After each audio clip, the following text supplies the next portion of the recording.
Quando a China governar o mundo. O fim do mundo ocidental e o nascimento de uma nova ordem global. Martin Jack.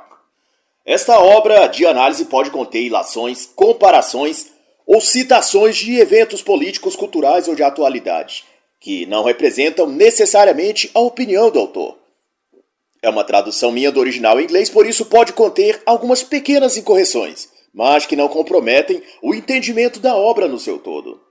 O autor é britânico, jornalista, editor e comentarista político, e nesta obra discorre acerca da ascensão da China como império global no aspecto econômico e cultural, e também ideológico. E quanto a isso, ele acentua que a Europa e depois os Estados Unidos dominaram o mundo nos aspectos econômico, cultural e militar. Todavia, de acordo com ele, estaríamos testemunhando isso já à época que ele escreveu, a década de 2000 em diante, uma mudança histórica destinada a transformar o mundo. E curioso o fato de que as projeções do mercado econômico e financeiro desde então já prognosticavam que até 2050 seria a China a grande potência econômica mundial. E Marx também vai dizer que estamos às vésperas de um tipo diferente de mundo, mas que compreendê-lo é difícil. Como previra o autor, a hegemonia global americana e a supremacia ocidental sofreram uma gradativa diminuição de sua influência. E ele então entrega o jogo que a China estaria e ainda está a fazer ao dizer, mas sem nesse momento citar a China diretamente, que conforme um país fica mais próspero, ele se torna cada vez mais autoconfiante sobre sua própria cultura e história, e por conseguinte, menos propenso a subjugar-se. Porém, o autor é claro em relatar que o processo de globalização tornou a China o maior beneficiário. E depreende-se disso que, tornando-se a China mais rica e economicamente poderosa, era questão de tempo até ela despontar como grande potência mundial e ameaçar a soberania ou status político-econômico dos Estados Unidos. A abertura e introdução da China no cenário da globalização tinha como meta, assim como demais países asiáticos relevantes, torná-los mais ocidentalizados, por assim dizer. Isto é, fazê-los participar do jogo global, sob as mesmas regras ocidentais: democracia, expressão popular, eleições populares livres e alternância de poder no aspecto político. Mas, conforme explica o autor, essa convergência não ocorreu. Sob vários aspectos, algum desses novos países orientais alcançados pela globalização compartilharam com o Ocidente mais do que absorveram dele, ao menos nos âmbitos da cultura e política. A China, principalmente, não reagiu ao processo de globalização econômica com a mesma postura que Taiwan ou Singapura, componentes dos tigres asiáticos, como a época se chamava. E o autor, além de tudo, aborda a questão civilizacional chinesa, como também um dos principais fatores que impediu a China de absorver sem reservas a cultura ocidental como outros países asiáticos. Ou seja, o caráter civilizacional dos chineses os fazem agrupar-se e reunir-se em torno de uma imagem de povo único e diferente de outros, em outras nações, enquanto diante do que considerarem uma ameaça externa.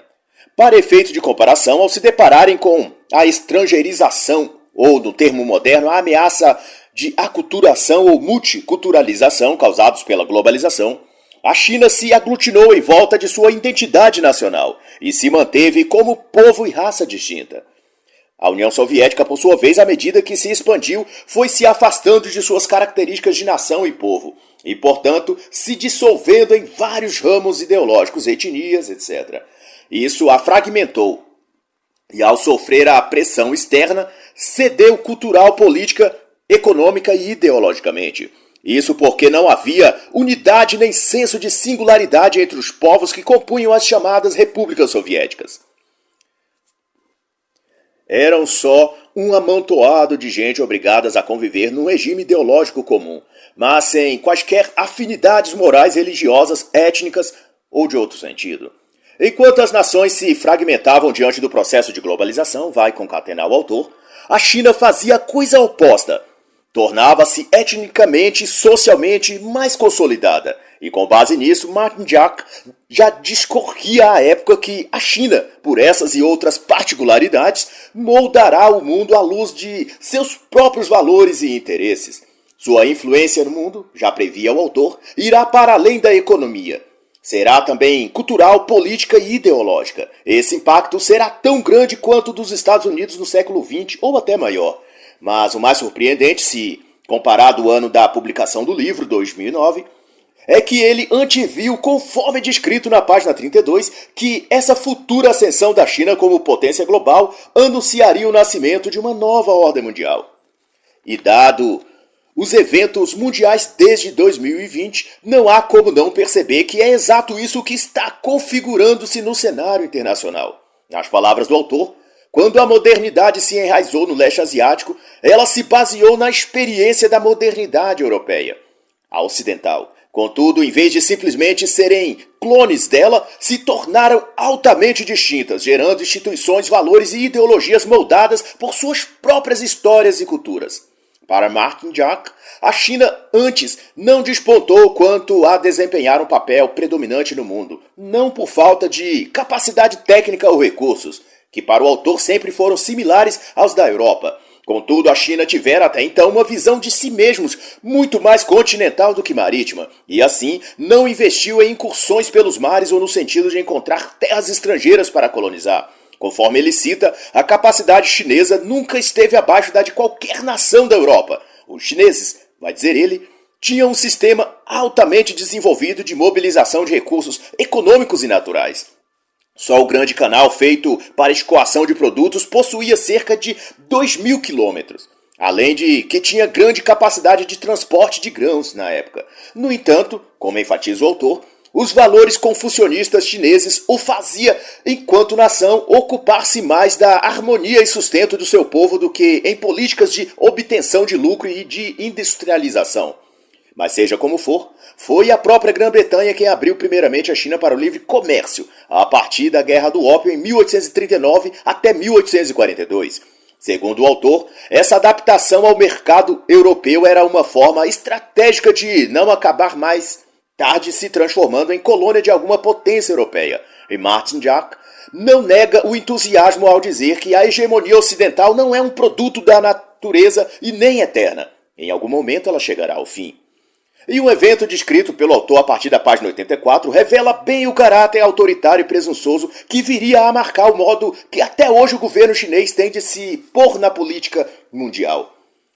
Em 1793, uma comitiva britânica aportou em Pequim, na China, trazendo ao imperador chinês amostras de tecnologia, equipamentos, iguarias e produtos diversos, propondo ao Império Chinês fazer comércio com o mundo ocidental. A delegação britânica era composta por cientistas, soldados, empresários e outros, liderados pelo diplomata George Macartney. E antes de ser atendido pelo imperador Qianlong, foram forçados a esperar vários meses até que os chineses marcassem uma audiência para eles. A resposta do imperador foi amarga. Ele ressaltou que a China não precisa de nada de outros países. Não valorizamos os engenhos estrangeiros, disse o imperador. Nem temos a menor necessidade de nada fabricado em seu país. Mas o auge dessa pretensão chinesa foi o imperador exigir que o senhor Macartney e sua comitiva fizessem diante do imperador uma deferência, prostrassem 3 vezes de joelhos e com o rosto em terra diante de Qianlong, que chamava a si mesmo de governante de tudo o que há sob o céu. Devido à recusa de Macartney, nenhum acordo foi alcançado.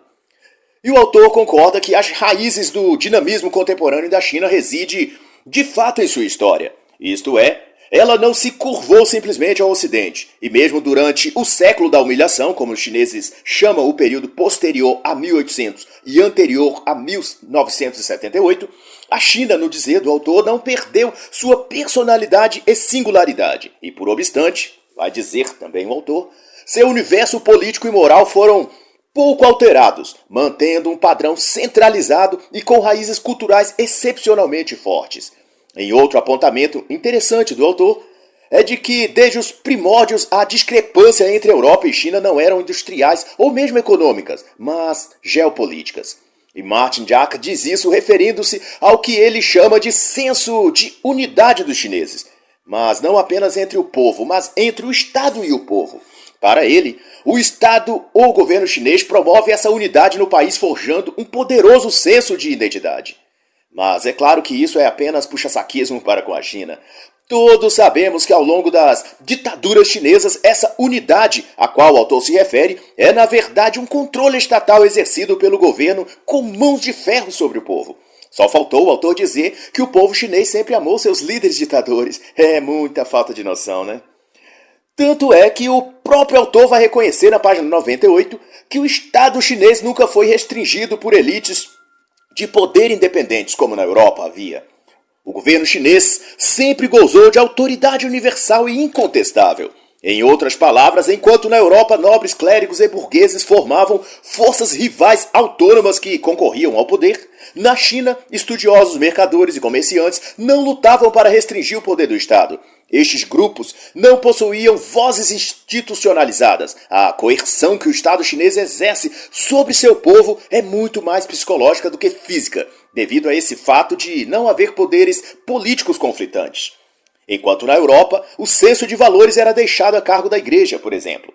Na China, é o próprio Estado quem dita ao povo o que devem pensar e sentir em sentido ético, religioso ou moral. E o Estado chinês, vai então dizer o autor, viu a instrução moral tanto entre as pessoas comuns quanto as elites como meio de exercer o controle social.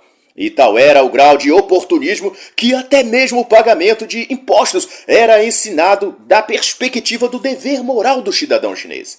E se pensarmos isso a longo prazo, veremos a formação estratégica de um povo mentalmente subserviente. Um típico comportamento de ovelhas, qual é hoje em dia em se referindo à imensa passividade com que os chineses aceitam os ditames opressores de seu líder ditador.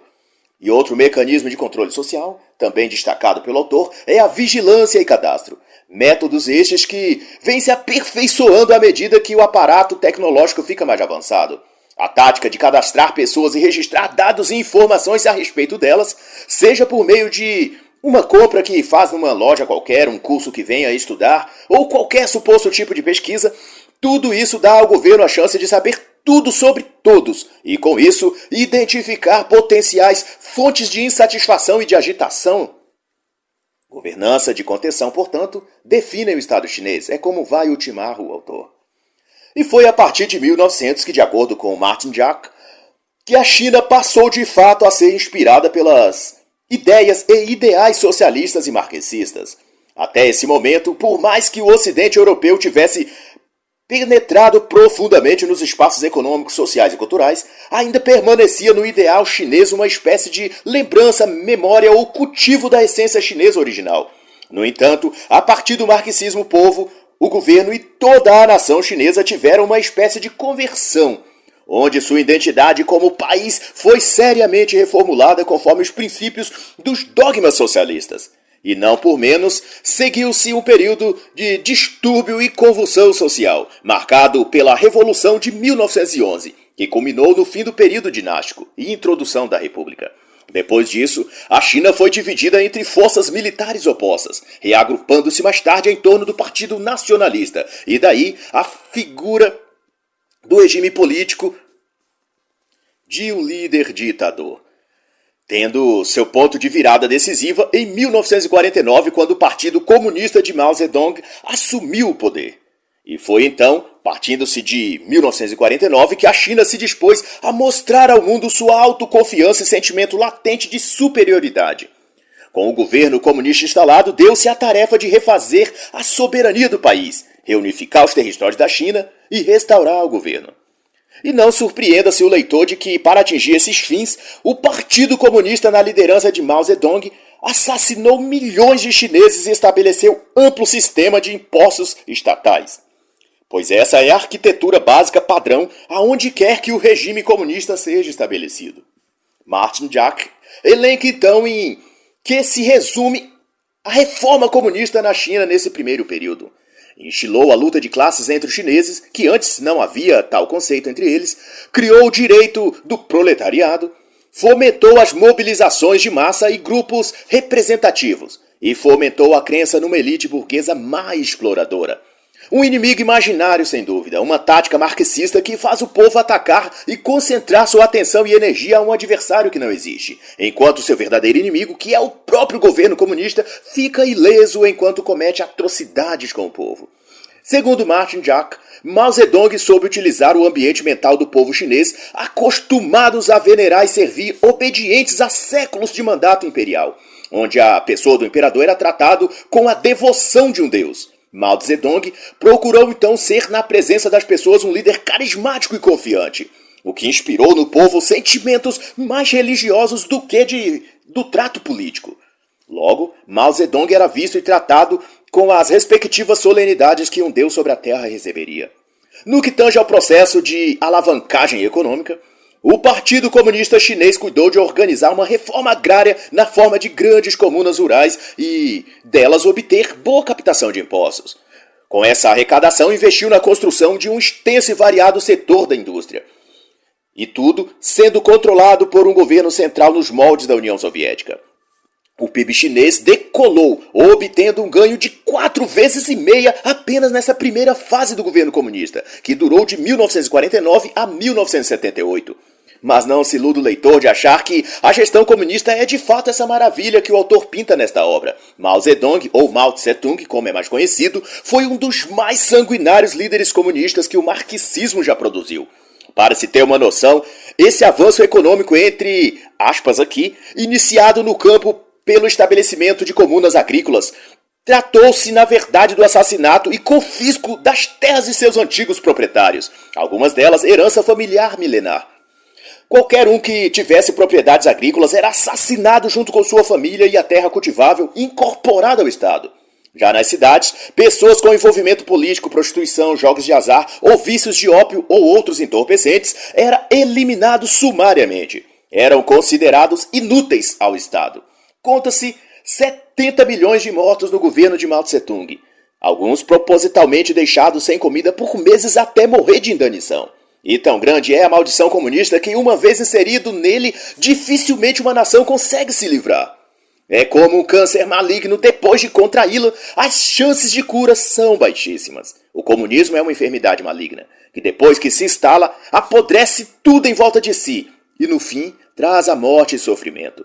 E tanto é que até os dias atuais a China nunca mais se viu livre do comunismo e a cada dia adoece e sofre um pouco mais. Mas apesar disso, para Martin Jack, o modelo de governança da China expressa uma ordem ética superior ao Ocidente. Uma estrutura política em geral harmonizada e equilibrada, voltada ao bem coletivo. Eu não sei qual o tipo de droga que o autor usou antes de escrever este livro, mas deve ter sido algo muito pesado. Cada um dos líderes chineses, desde o comunismo como regime governamental, foram na realidade o exemplo mais próximo que a humanidade já teve de como deve ser o próprio Satanás pessoalmente. Isso não pode gerar um bom governo jamais. De acordo com o autor, a disciplina na sociedade chinesa é interna ao indivíduo. O processo de socialização é para eles algo aprendido na própria família, pois é através da família, vai dizer ele, o autor, que o indivíduo aprende a submeter-se a uma coletividade e que o indivíduo é sempre secundário ao grupo. Numa figura de linguagem, no regime comunista o Estado substitui o papel da família, do grande pai cuidando e educando seus filhos. A adesão e sujeição dos chineses, portanto, é quase voluntária e natural. E, quanto a isso, Martin Jack vai dizer que o Estado chinês nunca foi para os chineses considerado de uma forma estritamente política, mas como uma fonte de significado, comportamento moral e de ordem. É quando então o autor discorre o ponto alto de sua tese. Ele vai concatenar que, até agora, vivemos em um mundo feito e dominado pelo Ocidente, em que o tráfego econômico, político e cultural tem sido unidirecional, do Ocidente para o resto do mundo. Mas esta hierarquia está sendo interrompida. Segundo ele, e como todo comunista apaixonado, ele desfere nesse quesito críticas amargas aos Estados Unidos e ao capitalismo ocidental, chamando-o de arrogante, etc. E ele aponta então, com o fervor incontido de quem ama o comunismo, que os valores e ideias ocidentais já não são mais os únicos componentes da equação global. Para ele, ninguém mais poderá dispensar a China ou aquilo que ela tem a oferecer ao mundo. A China será portadora de uma mudança civilizacional global, dirá também o autor. E quem pode dizer ainda melhor sobre isso, e de modo bem mais realista, sem o viés da bajulação comunista que Martin Jack exibe em toda esta obra, é o pesquisador Ricardo Jeromel, em seu livro O Poder da China, o qual eu deixo a recomendação. E ao falar da Era da China, Jack não poupa elogios aos ditadores comunistas Mao Tse-tung e Deng Xiaoping, e descreve a gestão desses líderes marxistas com bastante entusiasmo, prescrevendo a expansão desses regimes sobre todo o Ocidente, que ele define como modernização, disciplina, desenvolvimento e inspiração. Apesar dos milhares de mortos que tais regimes produziram sobre a população. Se isso é sinônimo de modernização, Deus me livre. Para ele, no entanto, a China é sinônimo de energia e criatividade. E ele acredita a Deng Xiaoping, o ditador que geriu a China a partir de 1978, o efeito de iniciar os produtos chineses no mercado global e inaugurar a transformação econômica da China a partir de um contexto global. E o fato mais importante nisso, mais para mal do que para bem, a meu ver, é que, concomitante a essa revolução econômica, acontece também um deslocamento político que abre as fronteiras ideológicas dos países ocidentais para todo o legado comunista chinês, que envolve tanto questões transacionais econômicas como o comércio exterior, quanto assuntos diplomáticos, mas sendo que sob estas transcorre um eficiente sistema de espionagem, chantagens e compra de favores para com outros países onde a China estabelece relações formais. A People's Daily, de julho de 1987, descreveu a reforma política da China como um projeto de engenharia social que envolvia o Partido Comunista, o governo, empresas e o poder judiciário. O próprio Deng Xiaoping já havia dito em 1978 que para construir o socialismo ele precisava de um grande número de desbravadores que se atrevessem a pensar e explorar novas maneiras e a gerar novas ideias. E deu a partir daí que o processo de globalização no qual a China se emergiu trouxe várias dezenas de empresas estrangeiras para o seu território. Havia trabalho para o povo chinês e um processo vertiginoso de crescimento econômico e industrial. Todavia, nada disso se refletia na melhora da qualidade de vida dos trabalhadores chineses, que continuaram sendo uma das mais baratas do mundo. E a não ser para os filhos e famílias dos líderes do Partido Comunista Chinês, que iam viver e estudar nos Estados Unidos ou Europa. A massa pobre da China, que antes era explorada nos campos e comunas agrícolas, agora tinham a oportunidade de serem também exploradas nas fábricas, nas grandes cidades urbanas. Esse é sem dúvida o verdadeiro sentido da igualdade social pregada pelo comunismo. Ou você é pobre e miserável no campo, ou é pobre e miserável na cidade. Você pode escolher. Ou seja, quem está na zona rural e interior não precisa invejar em nada quem vive no centro urbano da capital, pois ambos passam fome igualmente. Essa é a igualdade comunista. E na época em que este livro foi escrito, para servir de exemplo, a projeção de qualidade de vida para a população chinesa estimada para 2015 seria compatível ao que a população dos países ocidentais já haviam alcançado desde 1960. Mas seja como for, desde 1995, reorientou seu poder produtivo para abranger também o setor de alta tecnologia, participando mais concretamente das pesquisas científicas, tecnologia robótica, internet e nanotecnologia. E o resultado, posso eu atestar, que de fato foram impressionantes. E atualmente a China detém a vanguarda em tecnologias voltadas para vigilância e coleta de dados. Por exemplo, como câmeras de reconhecimento facial, aplicativos e softwares de espionagem, etc. O que causa inveja em qualquer ditador ao redor do mundo, que sonham a ter à disposição tão eficiente sistema tecnológico de opressão aos seus cidadãos. E já naquela época, cerca de 900 mil estudantes chineses se formavam por ano em áreas como ciência e engenharia, e ao menos um terço dos profissionais técnicos no Vale do Silício já eram de chineses. E o autor vê com bons olhos o modelo chinês e faz vários comentários elogiosos, como de que na economia chinesa o Estado tem um papel fundamental como guardião da sociedade. De modo que as empresas privadas da China não desfrutam de total liberdade como teria uma empresa no país ocidental. A Lenovo e a Huawei, por exemplo, só conseguiram atuar com relativo sucesso na China devido às suas estruturas, ou melhor, suas estreitas relações com o governo. E assim, Martin Jack endossa que o modelo de Estado chinês no espectro da economia está destinado a ser copiado em outras partes do mundo, e assim transformar o mercado econômico global no novo tipo de capitalismo, onde o Estado é hiperativo e onipresente. E qualquer semelhança aqui com o Estado Leviatã demonstrado por Hobbes não é mera coincidência, mas um projeto de futuro desde essa época. E não por menos o autor enfatiza que a China será o arquiteto de uma estratégia econômica mundial, que porá, portanto, em colapso o modelo norte-americano. Refletindo nisso agora, até parece ter sido escrito ontem ou hoje, visto como o cenário global concorre justamente para essa formatação. Coincidência ou planejamento? Fica a pergunta. E como parte dessa jogada no xadrez global, o governo chinês avançou sobre o mercado financeiro global e já em 2008 as reservas de moeda estrangeira da China totalizavam 1,81 trilhões, fazendo suas reservas cambiais crescerem mesmo em cenário de recessão global. Outra vez, há alguma coincidência nisso? O quadro atual mundial, financeiro e economicamente, não é exatamente esse. Em 2007, o governo da China criou uma agência estatal dedicada a supervisionar os investimentos de bilhões de dólares na carteira global do mercado financeiro. E esses movimentos, vai dizer o autor, anunciam a ascensão da China como um preponderante player financeiro global.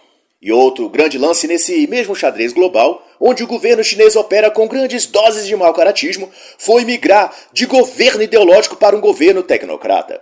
Essa nova abordagem política deu ao governo chinês maior penetração no mercado global e possibilitou a Partido Comunista proceder uma transformação política e econômica no mundo a partir de uma estrutura ideológica que mobiliza as sociedades e organizações a partir de dentro dessas instituições, independente do país que estejam ou do idioma que falem.